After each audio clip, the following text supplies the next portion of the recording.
Hi, and welcome to the VR Gaming Podcast. It's a podcast and commentary about VR gaming, VR news, VR hardware, and VR reviews.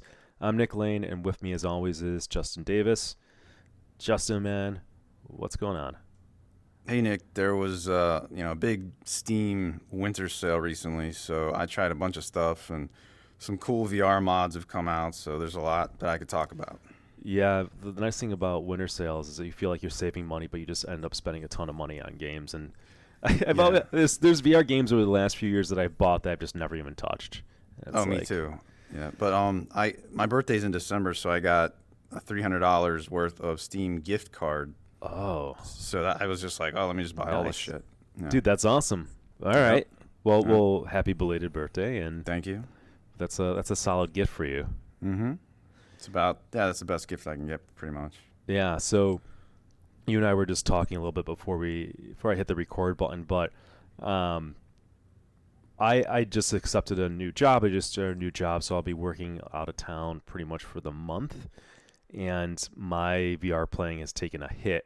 So Justin is going to be shouldering most of the kind of discussion this month and maybe next month too. I mean, I'm sure we'll put out a podcast in February, but unfortunately, I'm not going to be able to probably play as many VR games as I want to. With that said, I am loving the fact that I have a Quest 2, because now is when the Quest 2 shines, because I took it with me, and I come back from work, and I'm stuck in a hotel, and the Quest gets thrown on, and I couldn't be happier to have portable VR. Like, that's what I've always said. I've always said kind of like, yeah, I would use it more if I traveled, and now it's finally seen a use case in my life.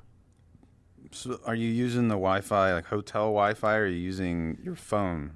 My tethering it to my phone has worked best. Yeah. Yeah. I was having some lag when I tried to use the hotel Wi-Fi. So yeah, I would worry about that. Okay. Yeah, but I was I've been playing a lot of Population 1. Somehow I've come back around to that. I've been playing a lot of that, and that just it's a great game on the Quest, because the graphics, I mean, the game, they really dumbed down the graphics for the Quest 2, so what you see on the PC is pretty much the same on the Quest. I mean, PC's like a little better, but it's not even that noticeably better. And then I think, if I understand correctly, that's one of the games that actually runs in 120 hertz mode. I mean, this is hard to believe, but it was listed at that, and I selected that in the experimental features. So that game works really, really, really good on the Quest. It's fun to play on that.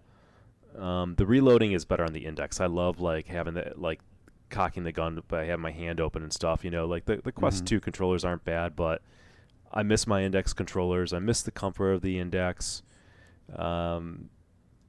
Being wireless on the Quest 2 is definitely a plus, but it's not a deal breaker. It's like when I'm at home, I still use my Index, even though I could use the Quest. So if that tells you anything, that's how I kind of feel about the Quest 2 versus the Index. But maybe what I'll do more is to see if there's some like Quest only games that I really want to play, and that way I can spend some time reviewing those, which is good, because let's face it, most people in VR are on the Quest and they're not on PC. So it might be an opportunity for us to show them some love.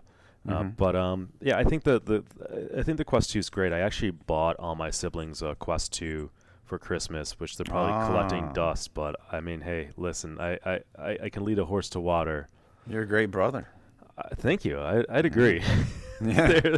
They're lucky to have me. I'm the oldest, so but I just want to do something special for them, so I got them that, and it's just I just can't believe where we are in VR in some ways with how great the Quest 2 is, and it seems like we're a year away from having an improved version of that. So I can't wait to see where portable VR is in 5 years. And again, I'm just astonished, and I love the fact that I could be playing VR when I'm stuck in a hotel, because that's helpful. That's helpful, trust me. So that's where I'm at. My monthly recap's going to be light, but let's go to Justin. Let's talk about your monthly recap, because yours is not light. You have a solid month of VR playing per usual. Yeah. So this during this past month, Resident Evil 2, 3, 7, and 8 all got VR mods. So I played all of those, and I put videos of those on my channel, Mame Fan on YouTube, so you could watch those if you were curious. Because in the videos, I'm pointing out issues, and I'm pointing out like how to use the mods. Because you can bring up a menu on your left palm. You can, if you point at it with your right controller, it'll bring up a menu where you can change different settings and stuff. And Resident Evil 2 is probably the most impressive of all of the mods. It's really good, but there's still some things like when you move, you still will like there'll be some like head shaking, some head bobbing, and some people it makes them feel sick in that for that. And the mod creator is probably still working on it and going to improve it even more. And it's open source actually, so some other people will be working on it too. And then Resident Evil, so it's motion control. So you can, in one hand, your right hand, you have a gun, and then in your left hand, you have a flashlight that you can point, wherever you want. And it's first person, which is how I was playing it. But you could also play it in third person, and then you would avoid any motion sickness issues if you have it. It's really good. It's really impressive. So I recommend it. And it's the Resident Evil 2 and 3 remakes. The recent releases that have really good graphics. So like there's no like low res textures or any shit like from the old ass games. Then Resident Evil 7 and 8, those aren't as good. They're first person, but the controls aren't as good. And like on the Resident Evil 2 and 3 mods, when you turn your body, your character turns with you. But in the 7 and 8, my character wasn't turning. I was having to use my right analog stick to turn. And there was some trouble sometimes getting my head lined up with the body on my character. But in 2 and 3, I wasn't having any issues like that. So I did videos of those so you could see what those are like. But I'm going to wait for like 7, Resident Evil 7. I beat that with PSVR and I loved it. And if they add, because 2 and 3 have motion controls, but 7 and 8, 7 doesn't have motion controls. If he adds motion controls, I will play through that whole game again completely because I love it that much. 8, it's Resident Evil. It's also known as Resident Evil Village. There's motion controls in it, so you can shoot. You have a gun in your right hand. You can sort of stab, but it's kind of broken right now. Like even in these games there are boxes with tape on them where you can break them. Like in the normal game, you can stab them with your knife and break open the box, but it wasn't working right in 8. And there's some issues in that mod, so I would wait for 7 and 8. But if you want to, if you already own them, you could try it. But so I'm gonna play through 8 in VR once that mod's better. Because I never played it flat. I was waiting for VR. So I've never played any of these games with the exception of 7. I tried to play the flat version maybe like a year or two ago, and I just couldn't get into it. Yeah. But I purchased all of these games because I think all of them. I gotta go back and look, but I'm really excited for this. And this was released on New Year's Day, so last week. That was a nice treat. Not last weekend. And my thinking on this is that I'm gonna wait a while because I want kind of the most polished version I can get. I'm trying to avoid some jank, right? Like, do you think that's a solid approach? I mean, I think so. Do you see have these mods been improved even since last week? The official release. So if you look up GitHub, if you Google GitHub Praydog, like Praydog, you'll find the guy that's doing it, these mods. And I looked today and it said latest release, like however many days ago New Year's was, 9 days ago. But he also has a link where where it looks like he's updating some of the files like every day. And I'm not sure what he's updating there. But no, I don't think anything big has been updated since the original release. But I don't know when the next one will be.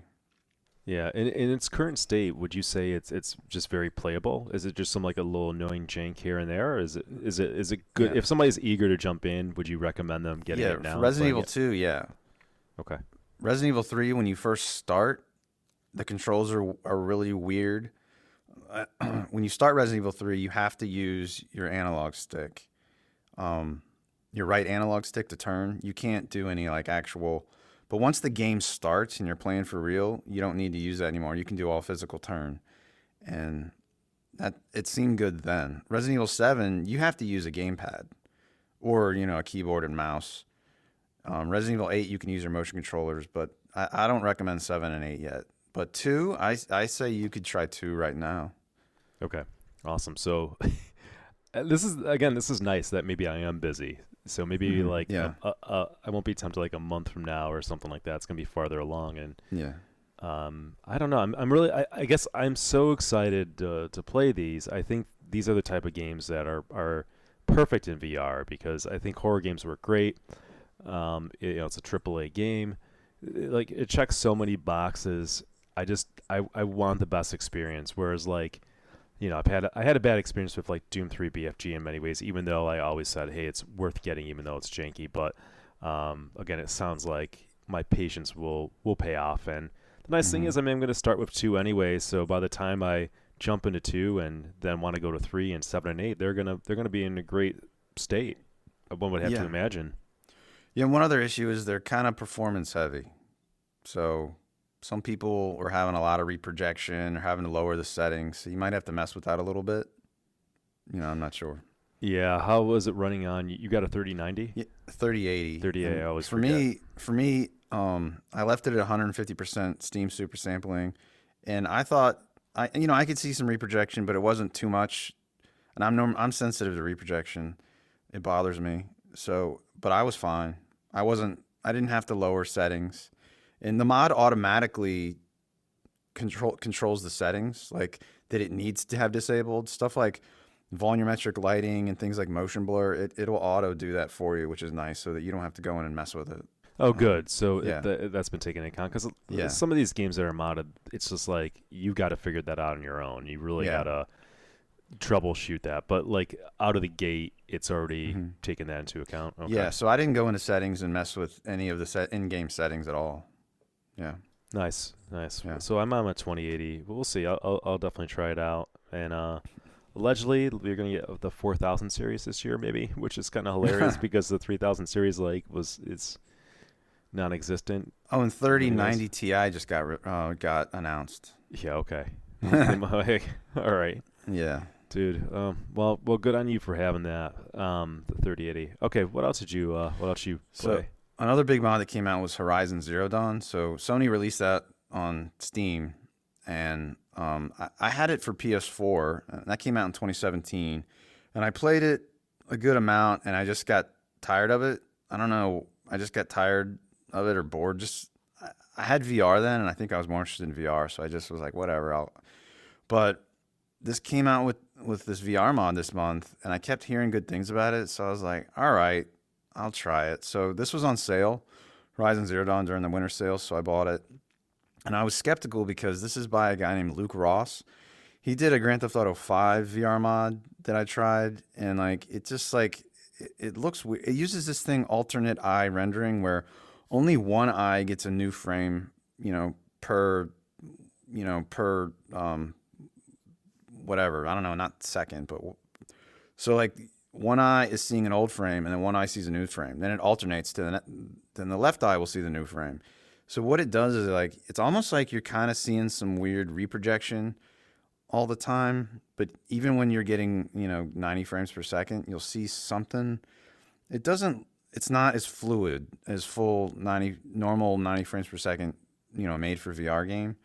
So like when I was playing Grand Theft Auto 5, it was a little bit annoying. Then he has a Patreon where the only way you can get his newest mods is by joining his Patreon. So I joined it to get Red Dead Redemption 2 a little while back when that mod released. And I kind of got pissed off because the performance was so bad, and I just considered it unplayable. So I stopped subscribing to him, and I refunded Red Dead Redemption 2 because I bought it just for that mod. Anyway, I was like, well, all right, fine. I'll join your Patreon again. I got the mod. I tried Horizon Zero Dawn, and I played it for 7 hours just in like 1 or 2 days. And I was like, wow, this is actually really impressive. The performance was way better than Red Dead Redemption 2. and like I want to keep playing it and beat the game in VR. It's first person, and it was the mod was easy to install. It was, and I didn't have to mess with a bunch of crap, and it just started in first person, and I was playing it, and I was really impressed. So Uses he's gonna. motion controls or no? No, Yeah, no, he doesn't use motion controls in his mods. no, If I'm yeah, not his mistaken. mods just are. I just used a gamepad, but even with just a gamepad, I'm really wanting to go back into that. It's really intense first person, and I was and it looks great. It looks beautiful. I had it on medium settings because at medium settings I was getting like 77, 80 frames per second. If I put it to low, I would get 90, but like it would reduce the graphic quality too much. If you could put it at like ultra quality, but then it brought it down to, I don't know, maybe 60 something frames per second, and it just looked too stuttery. And like I said, these mods already look a little weird, a little bit. So that's why I put it at medium. This game has only weird thing with this game. It has a lot of like bloom and lens flare. And I read even people playing it flat complaining about that. Like sometimes you're just blinded by all this lens flare in your face, and there's no way to turn it off. That's my only negative, really. I'm really liking it. Nice, man. These modders are really saving PC VR. I mean, that's going to be the saving grace until VR gets more popular and we start seeing some actual legit AAA games. So I've been saying just do this all day. The modders, some companies that want to dip their toes into VR, go back through your catalog and put out a product and actually make some money off of it. Yeah. But it's a win-win too. Even like, God, if you're a company and you got some VR modder doing it for free, then all right. Right? Yeah, I know. Like, go ahead and do it all day. Yeah, he released Mafia 1, 2, and 3 Definitive Edition. I've never played those, but apparently those are good, so I feel like maybe I'll get those. You can buy all 3 of those games for $59.99 on Steam, but that's not on sale. And I mean $59.99 to buy all 3 at once. So then I also played Cyberpunk 2077. That modder Luke Ross is supposed to release his mod for that this January, like any day now, basically. But this VorpX mod came out for Cyberpunk 2077, so I bought that with my birthday money.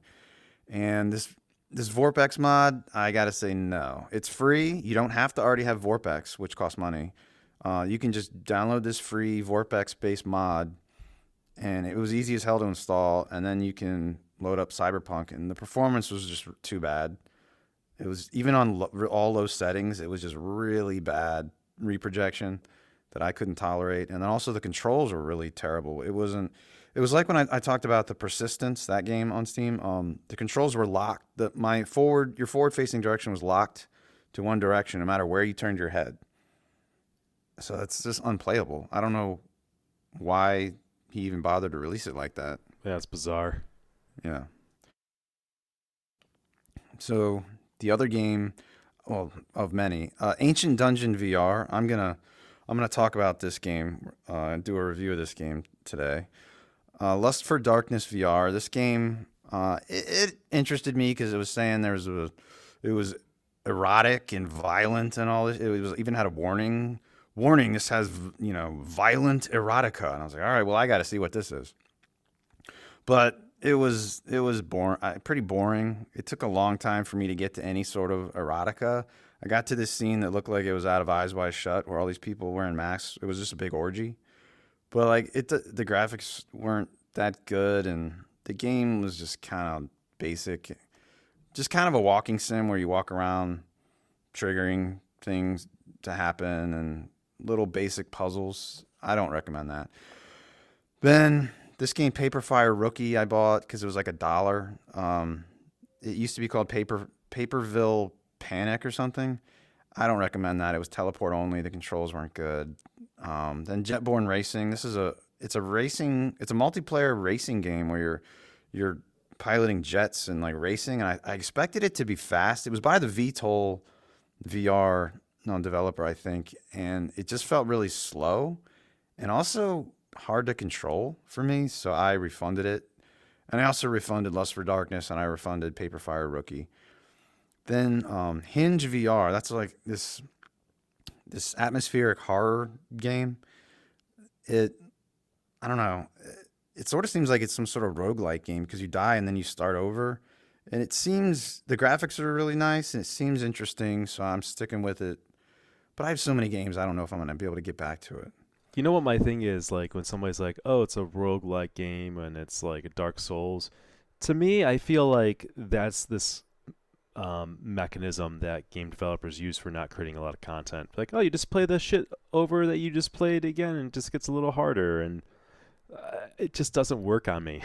Like, I was like, I want a different level. I don't want to play the same level again. It's just harder. Yeah. Like I feel like you're tricking me to get more mileage out of a game that has little content. For some reason, those games work on me. I don't Yeah, know. well, it works on Yeah. a lot of people. It works on Yeah. a ton of people. It's very successful. They keep on making it. I wish it worked on me. Mhm. I did enjoy more, and I have a larger library of games to play. But like after the fall, I haven't played it since the last podcast, and I know I was so hot on it, and I said it's like my game of the year. But Mhm. it's just like, unless I have friends to play in that game, like I'm not interested. That's a great game to play with friends. Like if my friends called me up and said, "Hey, I got a new headset, I got VR," I'd be like, "Dude, if you got your VR legs, let's play After the Fall as a group. That's a ton of fun." Mhm. Yeah, I played that, and I unlocked all the weapons, which I hadn't last time we talked, and I finally got through all the story missions. But yeah, I don't have much motivation to go back in, like to get like all the other unlocks, like the little attachments and stuff. Yeah, they just that game bugs me so much because it is really good. Like what's there? They did a Yeah. lot of good things, but they haven't the gameplay play loop of just unlocking more garbage is like it works maybe on some people, but most people I don't think so. Mhm. And they do have a multiplayer PvP, but that's not compelling. So they need more. They really do. Mhm. But anyways, I still like it. I just wanted to comment on it because I came up to, we were talking about roguelike. Yeah. Okay, so then I also played Kayak VR Mirage. I recommend this isn't available on Steam, but if you get on their Discord, you can ask for a key and you'll get a beta key. This game is the graphics are like some of the best I've ever seen, and they updated it now that so before you couldn't do this, but you can use your paddle and push against like cliff sides and actually push yourself away and interact physically with stuff. So I tried that out, and they added this like Christmas update where Santa is flying through the canyon and you can chase him and try to keep up with him. But that game is really cool. I mean, if you're interested in kayaking at all, but even if you're not, it's just to see. It's just like it's. I mean, I don't use this word often in games, but it's beautiful. I think. I'm looking at a video right now of it, and first of all, in the video on Steam, the guy has like a modded index controller that's Yeah. like a kayak, which is Yeah. just kind of great. Yeah, I you can can I do- can yeah. see the index controllers breaking, but Yeah. yeah, it looks beautiful, and it comes out on March 1st. It says. Yeah, I did a video of that too, but it was before they did that update where you could push your oar against stuff or your paddle or whatever. So then the game Against came out past month, and it's like Pistol Whip, but also sort of like Beat Saber, all in one. And you fight enemies. You can fire a gun. You get brass knuckles. You get a sword. There are like boss enemies. It's more varied, I think, than Pistol Whip and Beat Saber, and but like I went through all the levels, beat all the levels. I think it took me like 40 something minutes, and that was it. But I think I was like I might have been on an easy difficulty. I haven't done the higher difficulties yet or something. And they're gonna add more levels. And I think it has, I think was released with like modding support, so people can make their own levels and stuff. So that game was cool, and it had its own it had a comic book kind of storyline thing, sort of like how Pistol Whip's extra content had those little comic book scenes and everything. So then Dragon Fist VR Kung Fu, I asked for 2 keys, and the developer gave it to us, so we're going to review that today. Then I don't know if this is Construct VR or Construct VR. Yeah, I just want to. I'll chime in for a second. First of all, thanks for making the outreach. Like, that's not a Oh, yeah, game no that problem. I would have bought. Would you? Would you have jumped on the Kung Fu VR, or it's Dragon Fist VR Kung Fu? Would you have grabbed that normally? Because of the price, no. Yeah, and we'll talk about it later. But Hmm. so good on the developer for sending to us. If there's other devs listening, if you want to send us a game to review, we're happy to do so and talk about it. I mean, if it's something that you send us and we really don't like, I'm not going to trash your game or anything like that. I feel like that's not fair. But there's games that, like, look, we we're not making money from this, so there's only so many games we can get unless you get a $300 gift card for your birthday, which is awesome. Yeah. But yeah, you can reach out to us at vrgamingpodcast@gmail.com, and we'll give it a go. But go ahead, man. Okay, so Construct VR, the volumetric movie.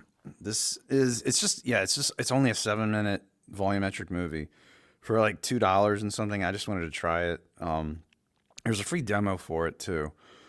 Dragon Fist VR Kung Fu, that has a free demo. So that didn't. I think that's a new thing that they added the demo. So yeah, I recommend that. Anyway, Construct VR, the volumetric movie. It's a good looking movie. It's not actors. It's like robots that are fighting on a construction site basically, and there's a little story involved. I mean, if you're interested in volumetric movies at all, I would say yeah, it might be worth the $2, and then you can show it to somebody else. But like I said, it's only 7 minutes. But eventually, there's going to be a day where we have full 3D volumetric, Hollywood movies. Eventually, and that'll be awesome if you can actually walk around, a whole movie and see it from any angle you want. I mean, I'm sure that's going to happen eventually. And then, yeah, I played after the fall. We already talked about that. So that's it. All right, that's solid. That's a solid month. So I play, like I said, I played a lot of Population One. It's a game I've been recommending to friends who might have just gotten the Quest. It's solid. It's a game I played a lot when it first came out, and I stepped away from it. But then I think what got me back to it was B haptic support. So that's a game where it doesn't have native B haptic support, so I had to jump through a bunch of hoops to get it to work. It wasn't easy, to be honest. You have to you have to go in a Discord group, and you got to send like a picture of your B haptic suit to that Discord Really? group to like prove that you have it. And then Wow. there was like a YouTube video on how to install it, but that video was old, so it's changed the way you install it. So it was really kind of annoying. It wasn't easy, and this is like, surprised I didn't give up. But Is that how it is for all mods?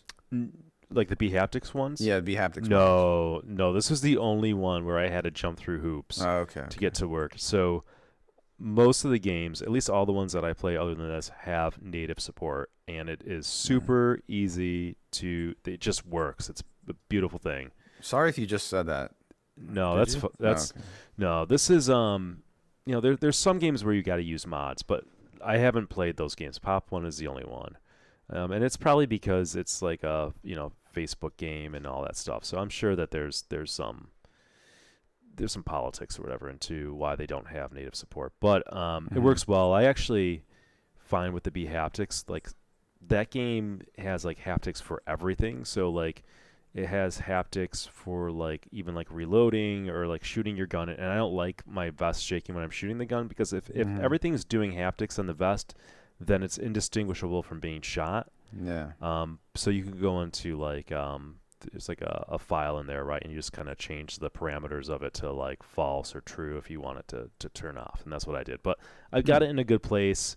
The other thing with the Population One and that mod for B haptics is that it seems whenever the game gets updated, it breaks that mod. So then the modder's scrambling to fix it. Yeah, but that is when do you ordered a B haptics, right? We didn't tell everybody that. I don't want to.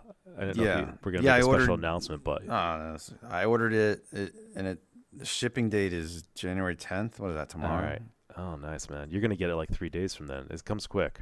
Oh, okay. I was wondering, are you taking your B haptics with you, like when you go to a hotel room? No, just because I'll pack light and stuff, Yeah, and all right. like I don't I don't even want to try to hook it up to the Quest and stuff, just because I've got Okay. everything working. It's good. I'm happy. Like, but no, but yeah, you're gonna love it. I can't wait to hear your thoughts and review on it. Yeah. So Yeah. that's cool. That's cool. Yeah. I I can't still wait. love that thing, man. I still like that is like I have to have my haptic fest. Like it's a winner. Sometimes you buy stuff and you regret it and you don't use it or whatever, but that's good. I heard GTFO has a beta like mod support now. Yes, I'm glad you brought that up. So, the full release broke the Yeah. VR mod, and I was just looking when we were talking earlier, and I guess I saw there's a beta. So, again, maybe next weekend or something like I can hop back, and I can't wait to play that Mm. game with you, man. It's a good game. It's a good mod, and I really want to play the full release of the game. I know they've added a lot since I was playing the early access version of GTFO. So. Mm. Love that game. My favorite games are games that are like group co-op shooter games. I love those Mm. games. They like I don't know. They're so much fun getting in squad. I don't like single player games that much. Mm. Which speaking of which, um, I finally I got into the Radius and I tried it, and that's a game that built for the ground up. They like advertise it as a game for VR veterans. I don't know what they're trying to say by that. Like, it's a kind of a weird thing to say. I'm not like, I don't know, but I've played maybe about an hour and a half of it, so not enough to give a review. But I'm happy to share some thoughts on it because we had at least one person in our Discord say we should play that game. So I was like, all right, and that game has haptic support and it just works. So Mm. that has native support. You don't have to mess around with it. So good on the devs for adding that. That's great. But yeah, Into the Radius is like this single player survival game where I like the world that's created. It's kind of like looks like some anomaly has taken place, and look, the world is just really weird, and they don't really explain what's going on so much. They kind of throw you into it. So I like the idea, like, maybe I'll figure out this mystery as it goes on. Mm. The physics are solid in the game. You don't put your hand through stuff. Um, there's things where like cleaning, taking apart your gun and cleaning your gun and like loading bullets into actual clips, right? Mm. So there's Mm. there's a lot of like, let's take advantage of VR and make this as realistic as possible. Um, so that's cool. There's just a lot of like VR stuff in it, right? Like it's not. I guess that's where it comes to veterans, right? Where like Population One is not necessarily for veterans because they have like you don't even throw the grenade. Like it Yeah. has like a crosshair on the screen. This is like a serious like let's just try to make it as VR as possible, as immersive as possible with Mm-hmm. like physics and stuff. So that's cool. Don't really know what's going on in the game. There's like kind of these like shadow monsters and stuff, but I got past the tutorial and I got to the thing where basically you're given a mission Mm-hmm. and you set out on a mission and like you don't kind of just traverse this map. It kind of warps you to a location Mm-hmm. and it might be like go and find go get this material or go find this. So you walk there and you shoot some bad guys and some of their stealth. You try not to alert them. They seem alerted no matter what I do, and I try to shoot them quick enough. And sometimes it's a little janky loading my clip fast enough, but that's fine. There's nothing really wrong with the game. Then you find it, and then you go back, and it gives you some money, and you can buy upgrades. And there's like a lot of like upgrades and stuff you can buy. It's Mm-hmm. just there's like a lot to it. All right, Mm-hmm. there's a lot there, but at the same time, like so I went to the next mission and it sent me to like the same map, and it's like, well, now go find this on this map, and then I like died at that part, and I'm like, I don't, I could see like this is legit and the physics are cool and stuff like this. The story's light and what's going on. There's nothing that maybe would be like, I really want to keep on playing this game. Mm-hmm. Right? Like I could see why people like it, and maybe if it was like multiplayer and I'm there with a friend, like and doing things together to because it's very isolating, right? I think Mm-hmm. that's the Yeah. thing. You're just very alone in this space, and maybe that's the feeling it's trying to trying to give to you, but it's not cool enough, right? Like, there's some games that can do an isolating, like eerie feeling, where I'm kind of like in the grips of the story, but right now, it's not eliciting the feelings that makes me want to play. And again, I can see why people like this style game. I can see why it's applauded. I mean, it's got really good reviews, but it's not hooked me in any way, shape, or form. So, go ahead. You have a question. Oh, me? No, I played it over a year ago, and yeah, I played it Oh, once. I okay. played it once, and I didn't like it. Yeah. But And the you like update, survival like kind of yeah, games, yeah, exploration. I like being alone. Yeah. Um, This is a just in game for yeah, all like it should be. I just didn't like the controls, and I think the performance wasn't very good. Okay. It should And be better now. I'd love to see okay. you jump back in and get your thought. Maybe we'll review it in a And month or two. there was stuff like climbing ladders. Your hands weren't on the ladder rungs, and I was, stuff like that. Yeah, I fell off a ladder because it's not forgiving. Like, you really gotta like pay attention to where your hands are. Okay. They've updated a lot since you played, from what I gathered. Okay. This is like Into the Radius 2.0 kind of deal.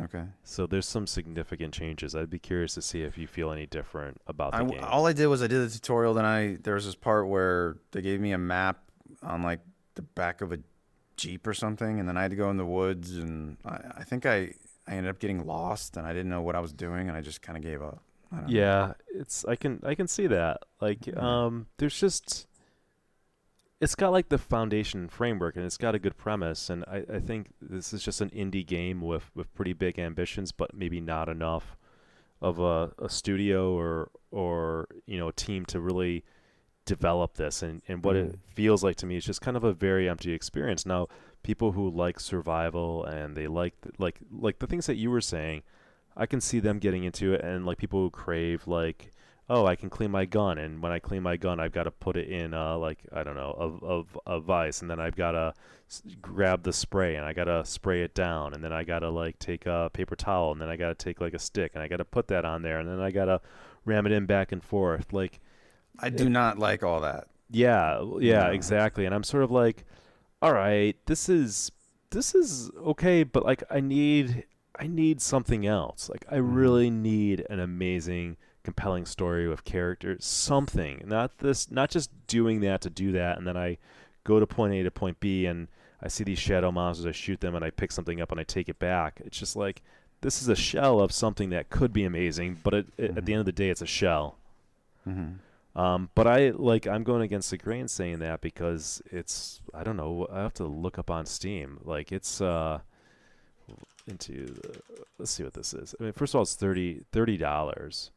All right, and then it's very positive ratings. 91% positive in the last 30 days, 90% positive all reviews. So maybe it just gets awesome, right? Like, maybe I'm not far enough to the point where I can see it. But there's like a ton of guns, there's a ton of options and stuff like that. This seems like it's a just-in game.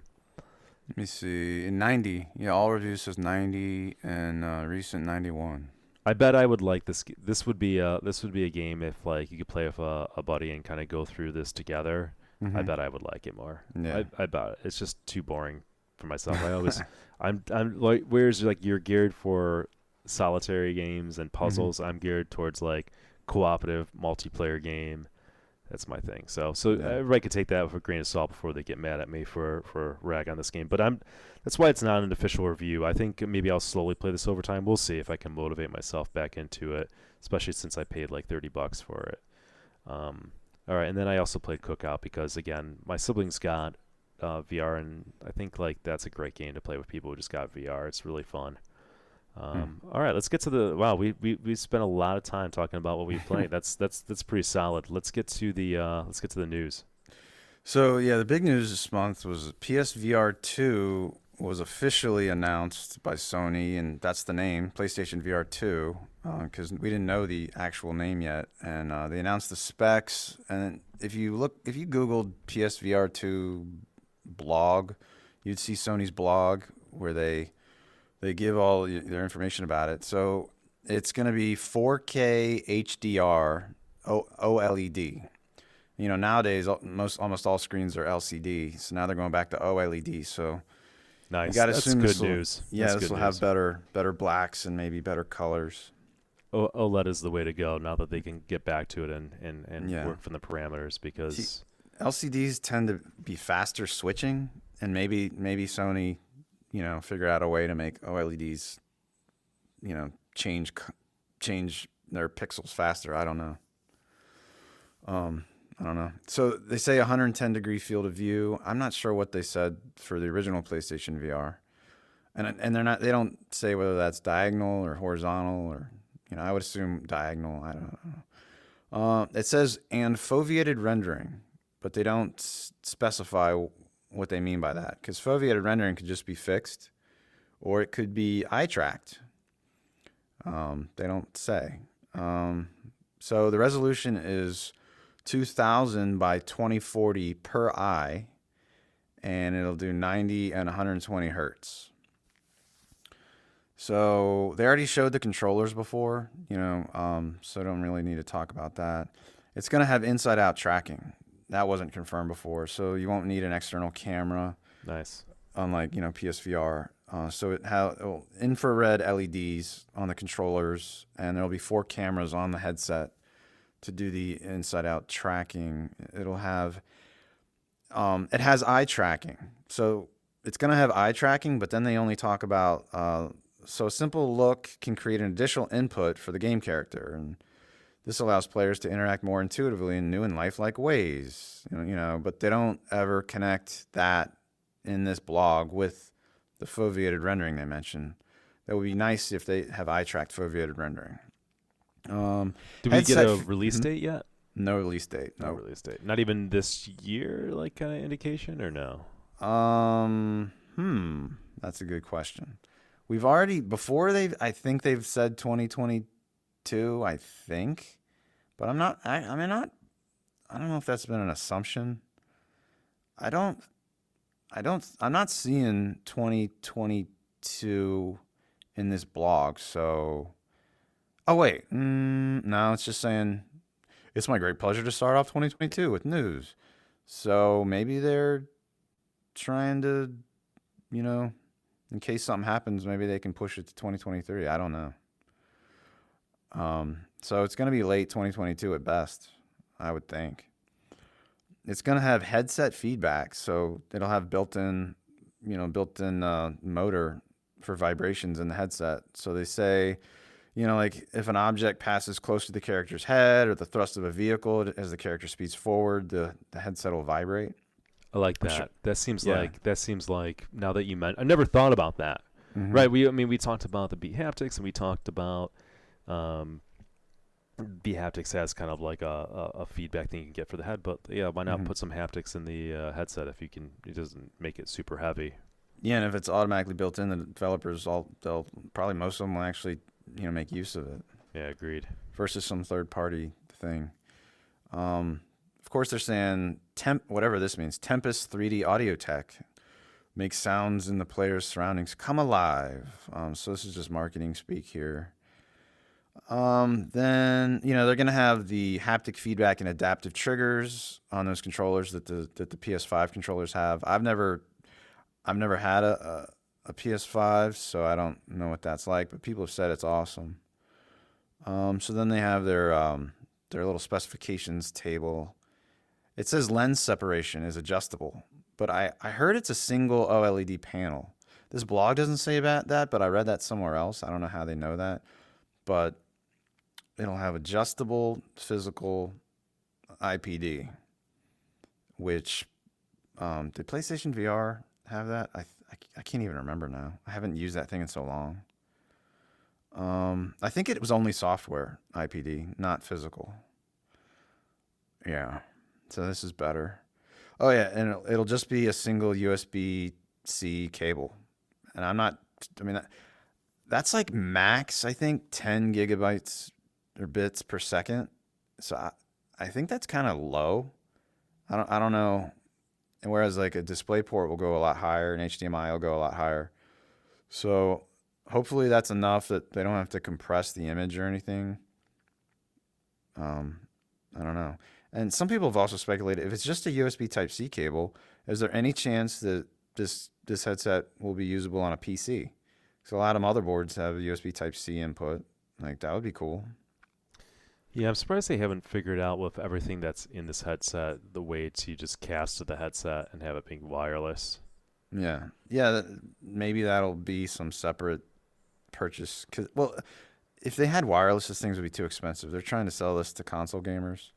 It's true. So they, That's true. It's a tough competition with the Quest 2. I guess yeah, what they're going to compete on is just better games, right? Like more yeah, like AAA kind of games where the Quest can't do that in graphics.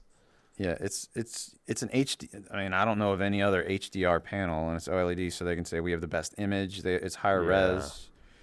Um, and then of course, yeah, like you said, their own AAA games, and they announced this Horizon Zero Dawn. Horizon Call of the Mountain from Gorilla and Firesprite. I think this is the only officially confirmed PSVR 2 game. And there's a trailer you can watch for it, but it just sort of looks like a cinematic kind of thing. It's not actual game. Like it's like a cutscene type thing. I hope this is a real game and not just some sort of experience thing, some short experience. You don't play as the actual, like in Horizon Zero Dawn, you play as this girl named Aloy. Well, you don't play as her. You play as some other guy, some no-name guy. So that kind of makes me think this might suck. So I don't know. So then some other news. After the Fall earned 1.4 million in 24 hours, and I did some math, and that's like around 40,000 games sold, and that's more than a month of Arizona Sunshine sales when Arizona Sunshine came out. But that doesn't surprise me that much because when Arizona Sunshine came out, that was PC VR only, and that was back when PC VR was, to get a Vive was $800, and so I don't know if you have anything to say about that. No, I mean that seems solid. Yeah. I just I wonder about the longevity of that game. It's too bad. I feel like it's so funny with the economics of these VR games. It's like there's really not a lot of competition for a game like that, right? So you release it, people are going to buy it, but then I feel like you want to create a game where people are playing months from now who have bought it, and it's like Population 1 has succeeded at doing that, and I don't think there's a reason that this game couldn't have been something like that, or it had more longevity than a few weeks. Yeah, Population 1 keeps updating and adding lots of stuff constantly. So yeah, they have they get that model of doing events and doing different skins and unlocks and updating. They've really updated the map since you and I played when the game came out on day one. Yeah. Yeah, I haven't played it in a long time. If I went in, I probably wouldn't have any clue what was going on. Yeah. So then I talked about Resident Evil, this big mod release. I also, because these are also Capcom games that are probably using the same engine, this guy Praydog released VR mods for Devil May Cry 5 and Monster Hunter Rise. Devil May Cry 5, I think this is a 2019 game. Monster Hunter Rise, I looked on Steam. It's not even out yet, so I'm not even sure how he did that. But apparently you can play these games in first-person VR. I don't know how you would play Devil May Cry in first person. I don't know. I didn't try them, so I don't know much about it. But, I talked about the Cyberpunk 2077 Vortex mod. You can try that if you want. I didn't like it. Horizon Zero Dawn, I recommend. And like I said, Cyberpunk's coming later this month. A game called The Shore VR came out on the 8th. It's a like Lovecraftian, I think it's more of a walking sim, but if you're into like Lovecraftian stuff, you might like that. It's on Steam. Wanderer comes out January 28th. That's a really promising looking game. It looks pretty AAA looking. And so that's one to look out for. It's on Steam. It's coming to PSVR. I don't think Quest, because I think it looks too good for them to port it to Quest unless they downgrade it a lot. Hitman 3, we talked about. I think that's gonna come out this month. It seems like it to PC VR with motion controls, but I'm not positive. And then Ultra Wings 2 comes out in February. So I liked Ultra Wings 1, so I'm looking forward to that. So that's about it for the news I have. That's solid. I was looking at Wanderer. I cannot figure out what the hell this game is. It's like a time traveler game. It's like it's escape room style puzzles. Okay. Oh, it's escape room. Yeah, and it's kind of like Quantum Leap. I think you like go to different time periods to, I don't know if you're saving somebody or solving some problem. I don't know. Single player puzzle game. There you go. It's a Justin game. That's a Justin game. Yep. There's one thing I don't like when I watch the trailers, though. You have a watch that's very, very chatty. It's like this watch with this little mustache and face on it, and he's like, "Oh, I see you found that. Oh, you could blah, blah, blah, blah, blah." I'm like, "Oh, that's going to annoy me." Yep. Yeah, well, all right. Well, that's a Justin game. You let me know how it is. No, I'll let you know. Because I'm definitely going to play it. All right. So our first review is Dragon Fist VR Kung Fu. This is from Ben Olding Games. This, I confirmed with the developer, just one guy working on this. Came out December 15th, 2021 for $29.99. It has a rating of 95% on Steam. That's like 70 reviews. And it has a free demo. So you can go try it right now. The demo, I think he said, has two fighters you can play as in 2 arenas. So you maybe, I don't know how many, maybe 2 different opponents. I'm not sure. So I just want to say, when you sent me this game, I was like, oh, great, free game. Like, yeah. I didn't think it was going to be any good. Yeah. And I think you said this much. You're like, it's probably not. So it just kind of sat in my library. And then yesterday I was like, well, shit, I better play this because it's, we'll talk about it. And yeah, I was wrong. Yeah, I was pleasantly surprised. Yeah, solo dev, $30 game, and especially like a fighting game. I mean, Thrill of Fight, solo dev, good game. Yeah, good game especially for its time. It's like 2017. All right, well, let's tell us about what's going on in this game. Okay, it's a first-person martial arts game where you have to win 3 matches per fight, and so like if you win all 3 matches, you're gonna earn 3 stars. If your opponent wins one of those wins a match, you're gonna probably only get 2 stars. So you want to destroy your opponent, and obviously try not to get hit. Try to hit your opponent the most you can. The more stars you get, the more opponents you unlock. And so there's so many characters. There's 40 different characters, and that you fight or you can play as, and 15 different arenas. There's so much content. And so this is the closest to like Tekken or Virtua Fighter in VR you're gonna get, but it's first person. There is a view you can set it to like a third person view. So that would make it more like a Tekken or Virtua Fighter game. Like there's a button on the controller. If you hold it down, it'll show you're fighting in third person, sort of like a cinematic view or something. Yeah, I was surprised at how much content is in there. I know, it's crazy. That was what shocked me. Yeah. At first, I'm like, okay, there's some meat to this VR game. Like it's like a full game, right? Like it's not just this tech demo. Like Thrill of Fight is very bare bones, almost. Yeah. It's about one step beyond a tech demo. That's not the case. And now I can see why there's a $30 price tag, because there's actually something here. Yeah. And as far as the graphics, they're nice and clean. There's some nice looking arenas. There's some rain and fog effects, but some opponents' faces don't look very good. So and sometimes they look a little silly coming at you, but it's funny. I was sometimes laughing at the characters because they taunt you and stuff. And but the biggest issue graphically I saw was the wrists. The wrists were really small, like your own wrists, really thin. Did you notice that? It was great because that's how I've got like small wrists and hands. So, okay. So it did look weird. It did look weird. I told the developer, and he said he's gonna try to fix that. Yeah, I mean they don't have to be. He doesn't have to go crazy on it, but yeah, it did look a little weird. It looks like my own, which are a little weird. So okay. It was right at home. But yeah, dude, first of all, there's a lot of arenas. Yeah. And the game ran very smooth. I didn't have my FPS VR, but I was playing at 144 hertz, and that seemed solid. Didn't seem like any issues or slowdown. Seemed very optimized. Most of the arenas look good. I can't think of one that looked bad. I was impressed by the one where it was raining. Like that looked cool. Really good. That rain effect was really good. I was really impressed with it. The fog was solid. You're right. The characters themselves, they don't have a lot of graphical detail, but they're not bad, I would say. Yeah. Do you play the Yeah. level where you're like in a restaurant and there's like Oh tables yeah, and stuff and that one's plates? funny. You can pick up the plates and the bowls and use them as weapons Yeah, and shit. that Yeah. was cool. Like that surprised me because that was maybe Yeah. like the eighth match I played or something like Yeah. that.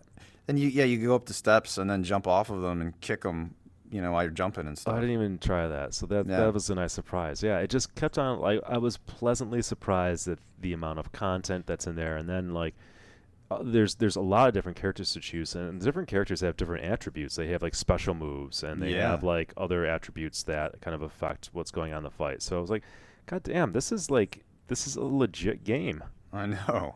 and we're not Yeah. used to that in VR, right? I know. Especially an indie game, definitely didn't expect all this.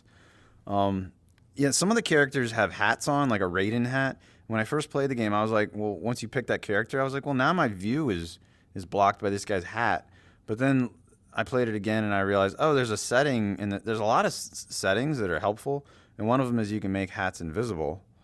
And then, oh, all right, well, now I Yeah. can use this Raiden guy and then not worry about this hat blocking my view. And there's nice touches in the game that just it shows it's like a well thought out game too. Yeah. Like when you in the menu and you click on something, like you pick like Mhm. new game or something, like it's represented by like a block, and it's like you've punched that block. It Yeah. kind of shatters. I'm just like, Yeah.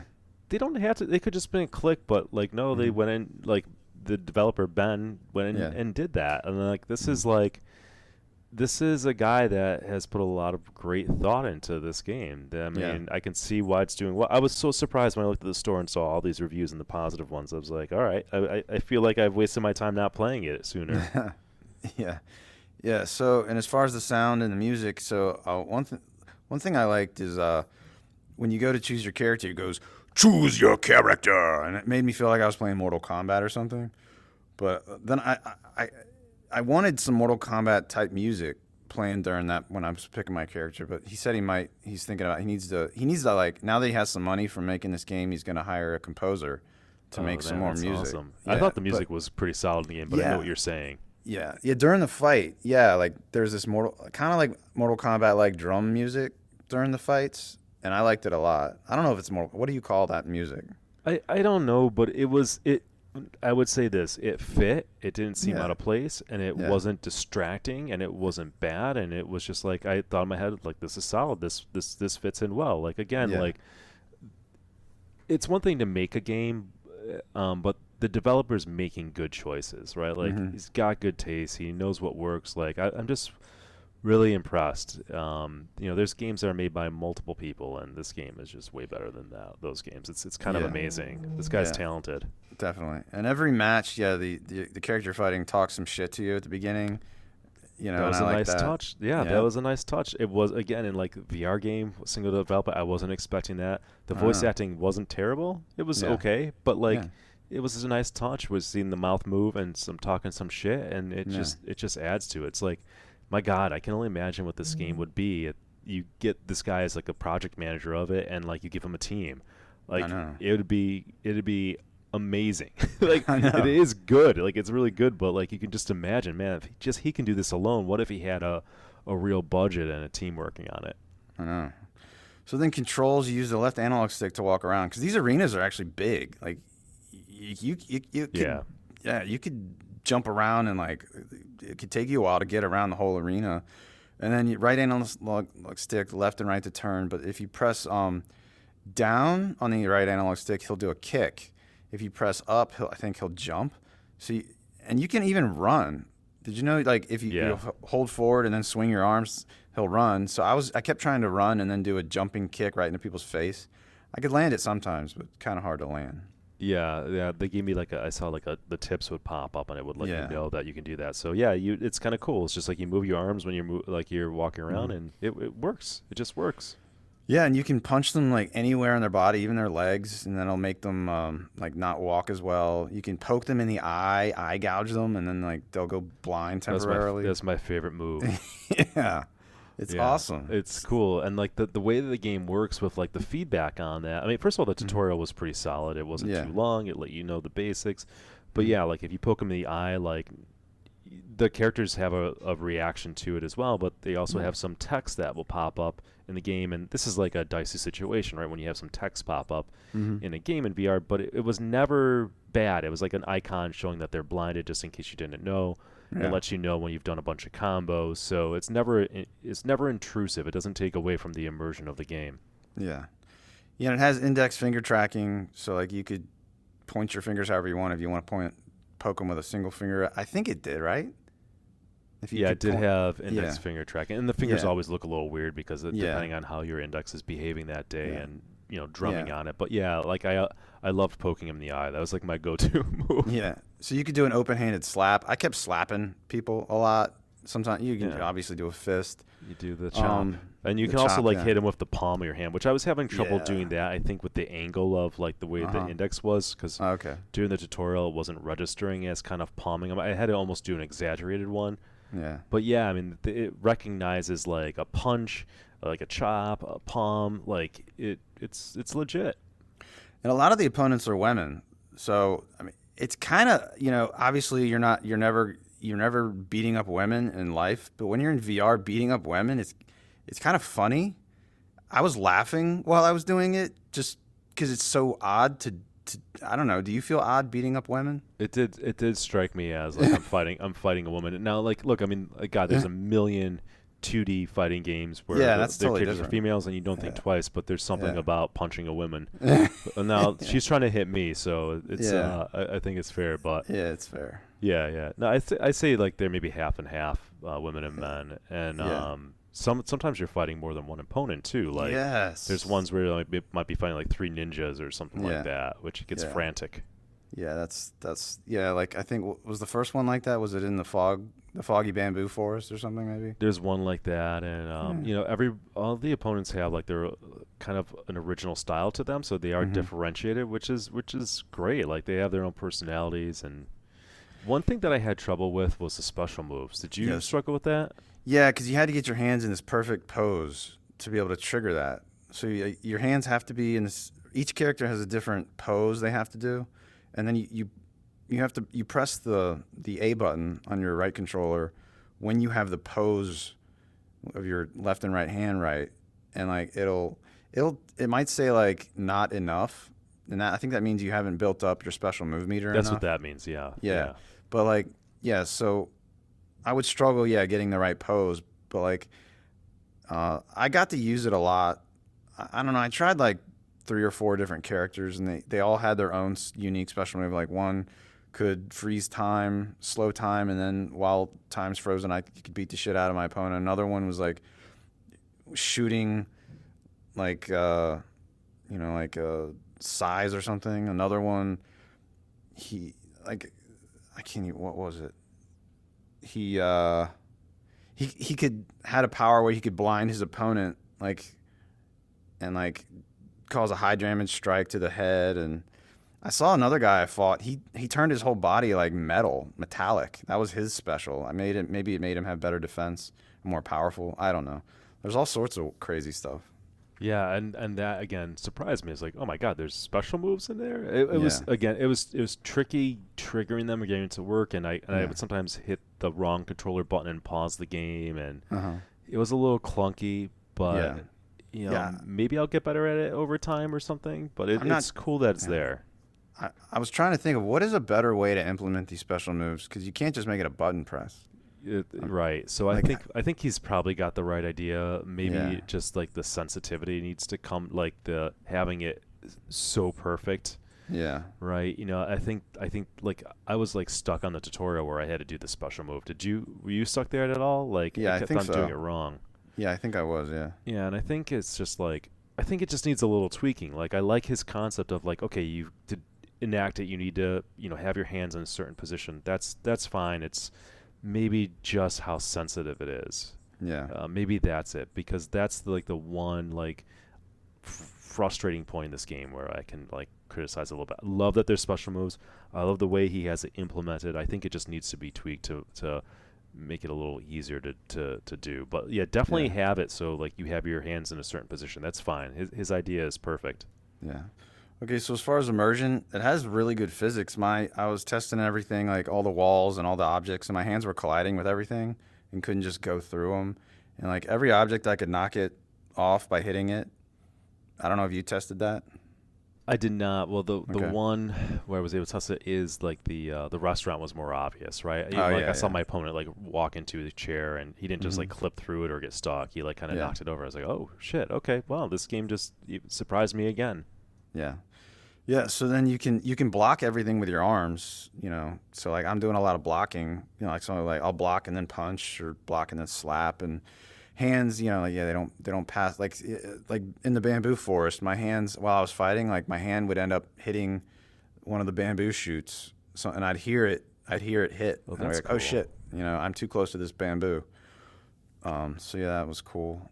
As far as last ability, like we said, 40 characters, 15 arenas. There's multiple modes. So there's training, the standard one where you just go through and earn those stars I was talking about.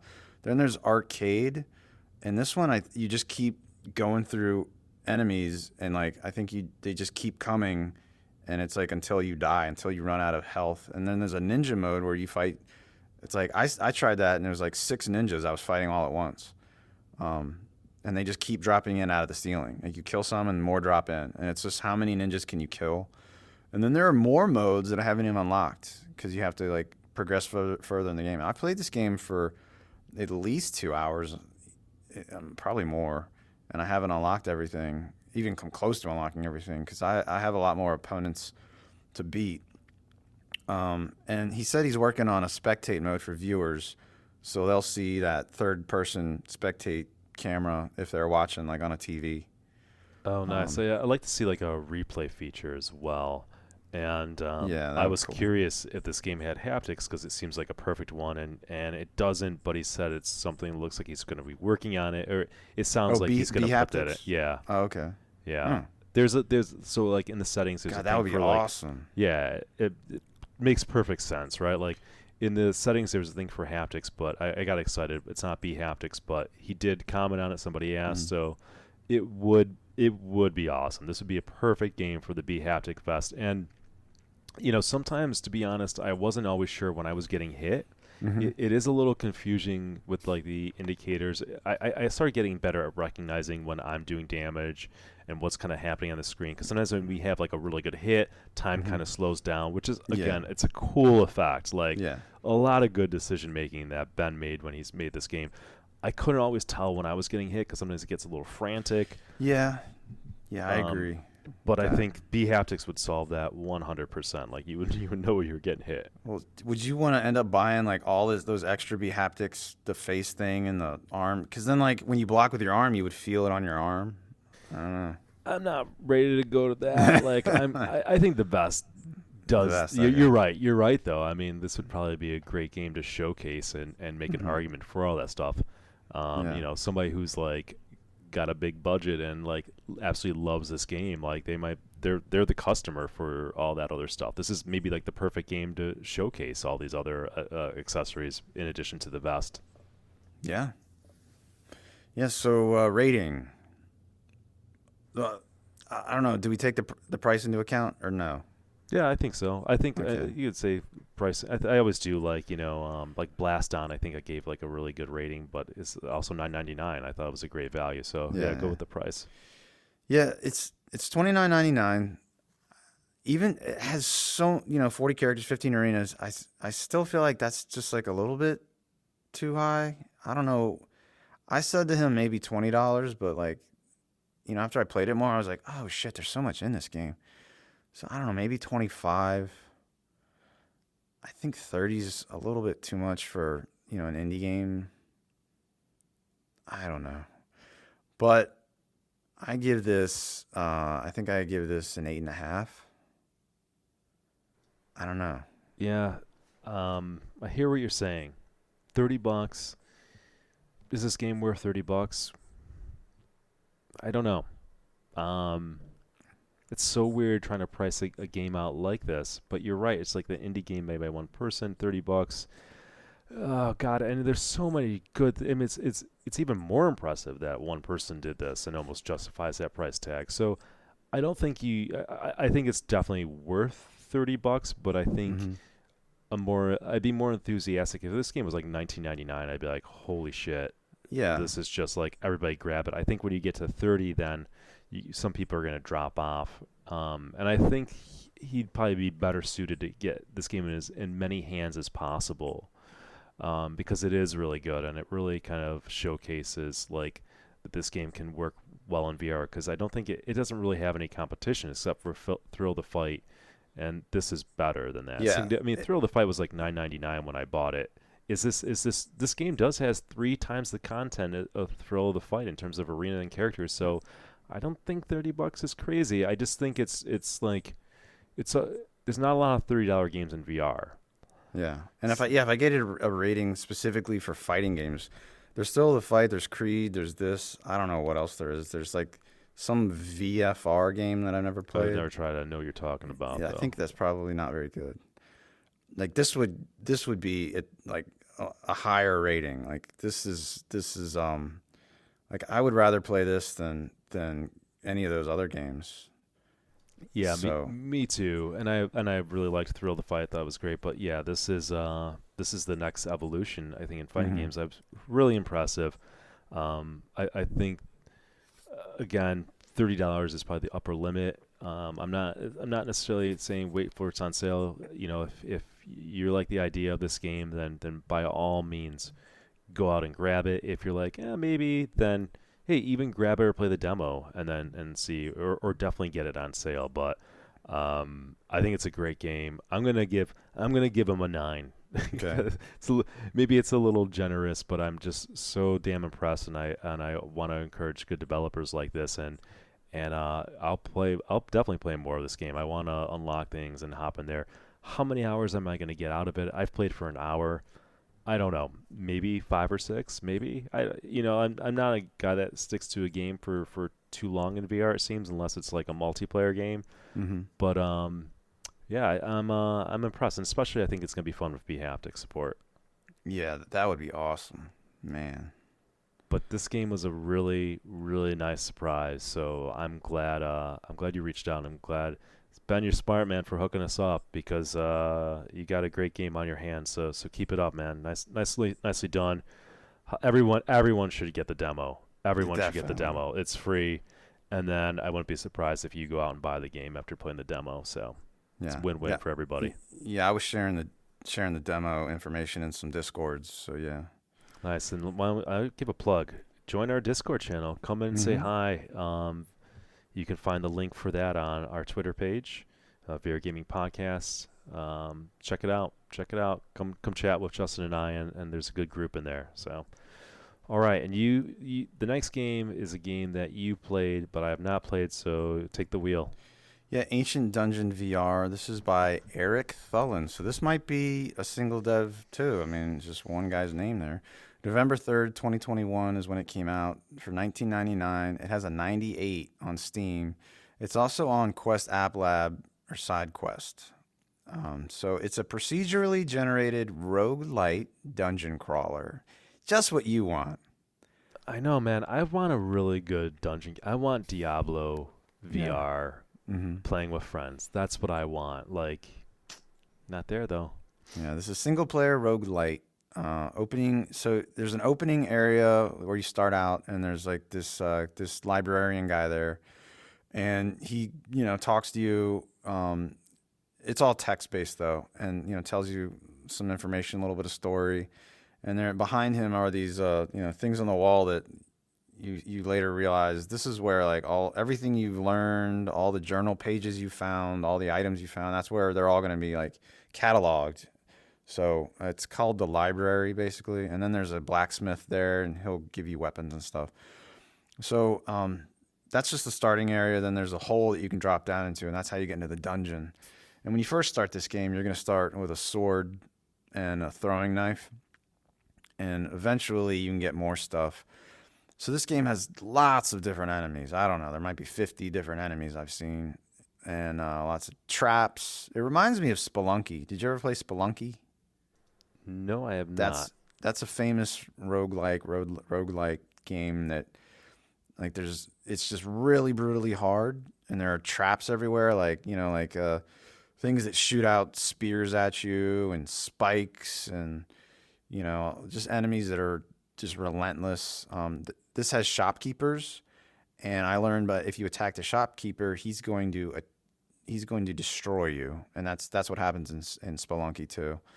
So yeah, you're going through the levels, and you're fighting enemies, getting through traps. You're climbing. You can climb and stuff up ladders and climb on little hooks and stuff. There's 5 different levels or biomes. Basically, they're all either dungeons or mines, or they all look like that, and each has a final boss, and it's an early access game, so they're still adding more stuff to it and working on it. I've played it for like 5 hours. At 3.5 hours on my 8th run into this game, I beat the final boss, which I was really surprised because I kept getting my ass beat. Those first 7 runs, I was just getting my ass beat. Then that 8th run, I got some random upgrades that I came across. Like I got an upgrade that turned my throwing knives in explosive, so whenever they hit anything, they just exploded. And that was destroying everybody. And then I got another upgrade where it improved my stats a lot, like all of my, like my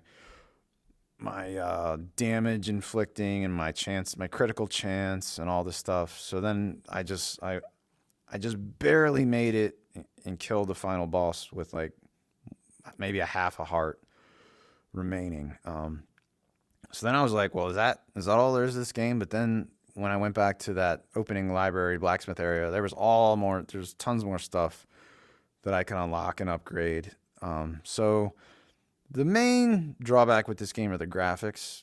They're like Minecraft looking graphics, somewhere in between Minecraft and the Morrigan, which I think we reviewed in a previous show. Or was I on the show then, or was that just yours? I don't remember. On what game? The Morrigan. Morgan? Yeah. I think you were on. I think so. Yeah. Yeah. So the graphics aren't very good, but they're nice and clean, and the lighting is good. There'll be lights, along the wall that light it up, and like you can destroy those if you don't want to see the lights. The sound and the music, you can hear like the enemies before they come, and like you'll hear like a bat do a little screech in the distance, like behind you, and you can turn, and like right where you heard that screech that's where the enemy's coming from. Like there's little slimy enemies. You'll hear a little sound that they're making as they're like walking towards you. So the sound effects are good. There's like it's like ambient kind of music or sounds you would hear in a dungeon, in a mine. So the controls, it's physics-based combat, and that's like what makes this game feel so good. Swinging your sword at enemies like feels really good, like really feels like you're really hitting something. And so like when you have those throwing knives, to alternate between these 2 weapons, you press the B button on your right analog, on your right motion controller, and that's how you switch sword, throwing knife. So the throwing knife, you just like hold trigger and let go as you swing your arm, and it's really accurate. So I liked using the throwing knives, especially once I got that explosive upgrade. Eventually, you'll get an upgrade where the blacksmith will give you a crossbow and a dagger. So you can get this crossbow, and then all these weapons you can keep upgrading. And I learned like the more times you beat the game, the more you can keep upgrading these the crossbow and the sword and all. And so there's incentive to keep going back in. And I haven't even seen the actual ending yet. They haven't put the actual ending in the game yet, since it's early access. They're still doing it. And so like with the crossbow, you pull back on the crossbow to load it for every shot. So there's actual physical reloading of that. Like I said, you can climb the wrist slots. It has wrist slots like Half-Life Alyx, so you can store items there so you'll find like little food items. You'll find little bombs that you can throw at enemies, all sorts of different stuff. On your left wrist, you can see your health, which is shown as hearts, and you can also see a map of your current dungeon and where you've gone and where you can tell when there's like, oh, I can see I haven't gone that way yet. So then I got to use my map a lot to figure out where to go. And if you pause the game, you'll see you have like 7 stats, like I was talking about, like how much damage your weapon inflicts, your critical chance, your luck, damage of your secondary weapon, and you'll see all your current upgrades that you've gotten. So when you start, you don't have any upgrades at all. You just have to find them as you go. And as far as the immersion, like I said, the swinging of the sword feels great. There are pots that you can break, and crates, and chairs, and bookcases. All this shit you can break along the way, and that just feels great. There's grass and vines, and you swing. If you swing lightly, it won't break the grass. It won't cut it. And you have to swing hard enough, and you can you could cut just a little tiny tip of like a vine, and if you wanted to, or you could cut a big hunk of it. Like it actually registers that precisely. Oh, that's cool. Yeah, sounds like a well-made game. yeah, it is really well made, and it's also scary and tense because it's a roguelite. You're so worried that you're gonna die, so you're like, oh my god, what was that? Every little sound, like, oh shit. And then like, when a bunch of enemies are coming at you, you're like, oh shit, what am I gonna do? Because once you die, you got to start over. So like that, I think maybe that's a big reason I like these type of games, because I get so fucking worried, it's like I'm actually worried and I'm actually worked up. Whereas a game where I'm like, oh, I have a save. If I die, I'm just gonna start right where I was. I guess I don't really care that much. I don't know. So then as far as last ability, there's tons to unlock, tons of weapons and upgrades. There's over 100 items and upgrades in this game. There's this insight thing where the more you play, the more it's basically like experience. The more experience you get, and then like the more extra perks you can unlock. There are journal pages you find. I haven't even come close to finding all the journal pages that tell you the story.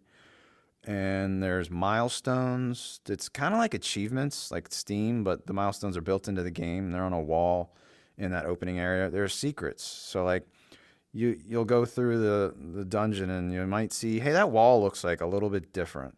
Let me hit that wall with my sword, and then bam, it'll break open, and you can go in there, and there'll be chests of gold or some upgrade in there. So that's cool. You might see like that looks like there's some little cracks in that wall. Let me hit that. Bam. There you go. Secret. And also there are mods. I haven't tried any of these yet, but there are people modding this game. So who knows how much stuff there is. I think right now you have to go to the game's Discord to download these mods. And I went there, and there was just pages and pages and pages of people that have uploaded their mods. So I've put 5 hours into this. It might be my favorite dungeon crawler in VR. That Skyrim not included. I don't really call Skyrim a dungeon crawler, because most of Skyrim you're not really in a dungeon. For me to call it a dungeon crawler, you got to be like most of the time in a dungeon. So that would be like Carnage Chronicles and the Mage's Tale and stuff like that. So, yeah, this is my favorite, and I'm based on how much I'm liking this, I'm gonna give this a 9.5. I'm taking away a half because of the graphics. Obviously, could be better. Damn, dude, 9.5 is 9.5 is solid. Yeah. It's a solid review. Well, the people on Steam have spoken, and they agree with you. They like that. They like the game. Yeah, and I played this. Oh yeah, because somebody on the Discord was asking about dungeon crawlers, and I listed some, and then I don't know if he mentioned this game or I did, but I was like, oh yeah, that's a game I want to try. And then I think that day I got it, and I was like, ooh, I like this game. Hell yeah. Nice, man. Right. You can play this in your hotel room. I know. On Quest. I was thinking about that. I'm tempted because it's on the App Lab. Is it like free on the App Lab or something? Or there might be a free demo. I don't know. Yeah, but I'll no, take a look at it. It's probably like to get the actual game. It's probably going to be $19.99, just like Steam. Right. I'm gonna look to see if there's some Quest-only games for me to review, so I have something to talk about next month. Okay. We'll see. I mean, I try to buy games I'm interested in and make recommendations and talk about it. We'll see if there's something. Otherwise, I feel like I'm going to be playing a lot of Pop 1 next few weeks. But maybe I get bored, and this is something to keep an eye on. I can see myself having fun with it. Okay. I can see. I want a Diablo game though. I want like full-fledged like multiplayer walking through the dungeon. We still don't have a good game like that as far as I'm concerned. Guess what? Remember how I said I've never played Left 4 Dead? I've Yeah. also never played Diablo. Who are you? I know. All these games that people are always like in love with, I'm like, I don't know. I've never played it. All right. But I play so many games, but I don't know what it is. You do play a lot of games. I just play weird games, I guess. Oh, well, good. You bring something to the table. Yeah. That's something that not everybody might find those hidden gems and stuff. So that's cool. Yeah. It's a good deal. Mm-hmm. All right. Well, I think that concludes everything. Any thoughts before we wrap it up for the month? No, I have so many games I want to play that I don't even know where to begin. All Like right. any That's a new good releases, new releases, I'm like, I don't even care because it's just like, there's so much I already have. All right. Well, here's the good news because I'm gonna be gone. I'm gonna upload this like in the next 20 minutes, so it's gonna be really really hot off the press. Oh, nice. Also, I don't know if you heard on your end, so apologize for people listening to. There was like 2 points during this broadcast where there was like a nasty static noise. Did you hear that at all? No, on yours? I didn't hear that. Maybe it's just me. So maybe you guys are lucky. All right. Anyways, Happy New Year to everybody. Hopefully you guys had a good holiday, and we'll catch you next month. Take care.